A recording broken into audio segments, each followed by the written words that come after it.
انظروا إلى السلف الأول كانوا كلهم يتابعون النبي صلى الله عليه وسلم في كل شيء. Lihatlah yang di masa-masa dahulu mereka semua mencontoh Rasulullah SAW semua kehidupannya. بعض الصالحين من الأولياء قال اتبعت النبي صلى الله عليه وسلم في كل شيء إلا في سنة الطواف على البعير في الحج، لم أقدر أن أطوف على البعير في الحج مثل النبي محمد صلى الله عليه وسلم، وإلا كل سنة من سنن الرسول عملتها سنن النبي صلى الله عليه وسلم. Begitu juga para aulia ilahi salihin, para orang-orang soleh dahulu telah mencontoh sikap dan perilakunya dari mereka mencontoh Rasulullah SAW, yaitu ketika haji, yaitu mereka semua melakukan apa yang dilakukan oleh Rasulullah SAW. الإمام الحداد قال كل سنة سنها رسول الله صلى الله عليه وسلم عملت بها، كل سنة حتى سنة الشعر عندما طال شعره عمل بها الإمام الحداد في آخر عمره. Dan Al-Imam Habib Abdullah bin Ali Al-Haddad berkata, aku telah melakukan semua sunnah-sunnah daripada Rasulullah SAW hingga memanjangkan rambut Rasulullah SAW. Aku lakukan juga, aku melakukan dengan niat sunnah untuk mengikuti Rasulullah SAW di akhir hayatnya. فلذلك نحن نقتدي بالنبي محمد صلى الله عليه وسلم في السنن البسيطة الظاهرة. Dan kita selayaknya mencontoh sunnah-sunnah Nabi Muhammad SAW yang ringan-ringan, yang gampang-gampang saja. فنترقى بعد ذلك ونقتدي بالسنن صلى الله عليه وسلم في السنن العظيمة الكبيرة. Kemudian pelan-pelan kita tingkatkan sunnah-sunnah itu sehingga sampai sunnah-sunnah yang sangat tinggi kita lakukan. سنن اللباس وسنن الطعام وسنن المنام عندما ننام. Sunnah-sunnah cara memakai pakaian, kemudian sunnah-sunnah makan daripada Rasulullah SAW itu kita gunakan. ونصلي على النبي محمد صلى الله عليه وسلم. Dan juga kita selalu bersolawat kepada Nabi Muhammad قبل النوم SAW. 20 مرة. Sebelum tidur kita lazimkan bersolawat 20 kali. هذه تكون سببا لشفاعة النبي محمد صلى الله عليه وسلم. Inilah yang akan menyebabkan kita mendapat syafaat dari Rasulullah الذي SAW. لا يصلي على النبي محمد صلى الله عليه وسلم 20 مرة 10 في الصباح و10 في المساء لا يحصل على شفاعة النبي محمد صلى الله عليه وسلم. Barang siapa yang tidak bersolawat minimal 20, 10 di pagi hari, sore dan 10 di malam hari, maka mereka tidak akan mendapat syafaat dari Rasulullah. فأقل شيء نصلي على الرسول صلى الله عليه وسلم 10 في الصباح و10 في المساء، أو نجعلها كلها قبل النوم 20 مرة قبل النوم. Bisa boleh dijadikan misalkan kita solawat di pagi hari 10 atau di malam hari 10, ataupun kita jadikan satu, yaitu di malam hari sebelum tidur kita baca solawat 20 kali. فهذه ال20 تكون سببا لشفاعة النبي محمد صلى الله عليه وسلم. Dan 20 kali bersolawat inilah yang menyebabkan kita akan mendapat syafaat dari Rasulullah SAW. ثم نصلي على النبي محمد صلى الله عليه وسلم بعد صلاة الفجر وبعد صلاة المغرب 100 مرة، فتكون سببا لقضاء حوائجنا عند الله سبحانه وتعالى. Kemudian kita juga bersolawat kepada Nabi Muhammad SAW, yaitu 100 kali di pagi hari dan 100 kali di malam hari. Itu akan menyebabkan kita, hajat-hajat kita akan dikabulkan oleh Allah SWT. وأعلى من ذلك أن نصلي على النبي صلى الله عليه وسلم بعد كل صلاة 100 مرة، بعد الظهر بعد العصر 100 مرة. فمن يصلي على النبي صلى الله عليه وسلم 500 مرة في اليوم والليلة يقضي الله حوائجه الدنيوية والأخروية ويسعده في الدنيا وفي الآخرة. Dan barang siapa yang bersolawat kepada Nabi Muhammad SAW setiap sholat, habis sholat 100 kali,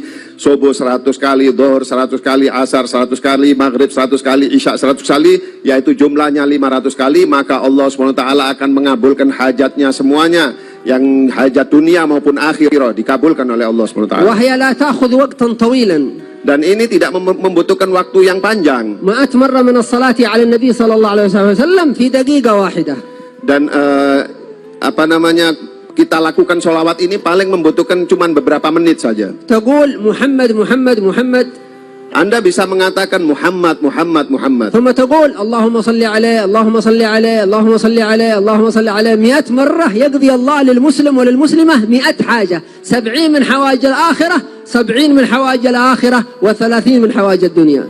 Kita membaca Allahumma salli alaihi, Allahumma salli alaihi, Allahumma salli alaihi 100 kali, maka Allah SWT akan mengabulkan hajatnya 100 kali, yaitu hajat dunia 70 kali, hajat akhirat 70 kali, hajat dunia 30. والأهم من ذلك قضاء الحاجات سهلة، الأهم من ذلك مرافقة النبي محمد صلى الله عليه وسلم. Dan yang terpenting dari semua itu yaitu adalah kita mendapatkan pertemanan dengan Nabi Muhammad sallallahu alaihi wasallam. وأن عندما تدخل القبر يكون عندك النبي محمد صلى الله عليه وسلم. Dan apabila kita dikubur nanti ketika meninggal, maka kita akan ditemani oleh Nabi Muhammad sallallahu alaihi wasallam. اسمعوا، إحدى النساء الصالحات كانت في حضرموت تطيع الله وتصلي على النبي محمد صلى الله عليه وسلم. Pernah ada seorang wanita di Hadramut yang mana beliau itu adalah hidupnya sepanjang hidupnya itu bersolawat kepada Nabi Muhammad. وكانت تكثر الصلاة على النبي محمد صلى الله عليه وسلم. Dan setiap hari wanita tersebut selalu bersolawat kepada Nabi Muhammad. فلما ماتت رأتها ابنتها في النوم. Dan ketika meninggal wanita tersebut, maka anak perempuannya bermimpi terhadap ibunya itu. فابنتها ترأتها في المنام في الرؤيا الصالحة فكانت تسألها. Kemudian anaknya tersebut melihat ibunya duduk di singgasana. فتقول لها كيف حالك يا أمي بعد الموت وكيف أنت في القبر. Dan anaknya bertanya, bagaimana ibu ketika engkau setelah meninggal ini, bagaimana keadaanmu? فقالت لها يا ابنتي أنا لما مت ووضعوني في القبر بقيت منتظر الملكين. Ibunya menjawab, yang meninggal ini, ketika aku meninggal dan dikubur, maka aku didatangi oleh dua malaikat. فلما دفنوني في القبر بقيت في القبر منتظر الملكين منكر ونكير. Ketika di dalam kubur, aku didatangi oleh dua malaikat, yaitu Munkar dan Nakir. فلم يأتي منكر ونكير. Dan Munkar dan Nakir, aku tunggu Munkar dan Nakir, tapi Munkar dan Nakir tidak datang. فمرت علي ساعة وساعتان وثلاث ساعات في القبر وأنا منتظر منكر ونكير لم يأتي منكر ونكير. Aku tunggu Munkar dan Nakir 1 jam, 2 jam, 3 jam, tapi tidak datang malaikat Munkar dan Nakir. فبعد قدر 5 ساعات مر علي فتحت عيني في القبر وحركت قدمي فإذا أنا حية في القبر، حية حياة برزخية وشاهد ورجلي تتحرك. Dan ketika sampai 5 jam lebih aku menunggu nggak ada yang datang, maka aku merasakan kakiku ini bergerak sehingga aku ini merasakan aku hidup di dalam kubur ini. قالت ثم جلست جالسة في القبر فانهد جدار القبر الأيمن وصدت ورأيت عن يميني ساحة على مد البصر. Dan ketika aku duduk di dalam kubur, aku merasakan dinding dari tembok-tembok kubur ini runtuh.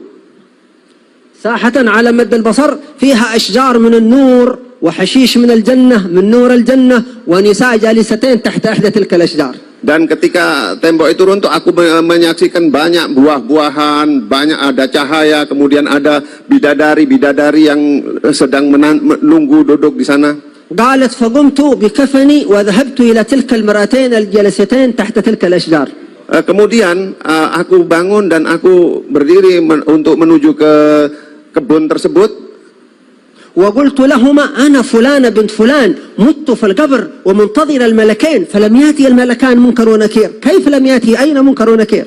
Dan ibu tersebut yang meninggal, dia bertanya kepada para bidadari tersebut, dibilang, saya Fulan binti Fulan, tapi saya menunggu Munkar dan Nakir tapi tidak datang. Kenapa? فضحكت إحدى تلك المرأتين وقالت لها الذي يأتي إلى هذا المكان لا يسأله منكر ونكير، لا يأتي عنده منكر ولا نكير، أنت الآن في روضة الجنة من غير سؤال ولا حساب، بركة الصلاة على النبي محمد صلى الله عليه وسلم. Allahumma shalli wa sallim. Sehingga dijawab oleh bidadari tersebut, dibilang, wahai ibu, bahwa memang tidak akan datang Munkar dan Nakir karena kebiasaanmu baca solawat, sehingga engkau langsung merasakan bahwa sekarang ini engkau berada di jannah, di surga. Sehingga engkau melihat buah anggur ini sekarang ini di surga engkau. فانظروا كيف بركة الصلاة على النبي محمد صلى الله عليه وسلم تنفع المسلم والمسلمة في الدنيا وفي الآخرة.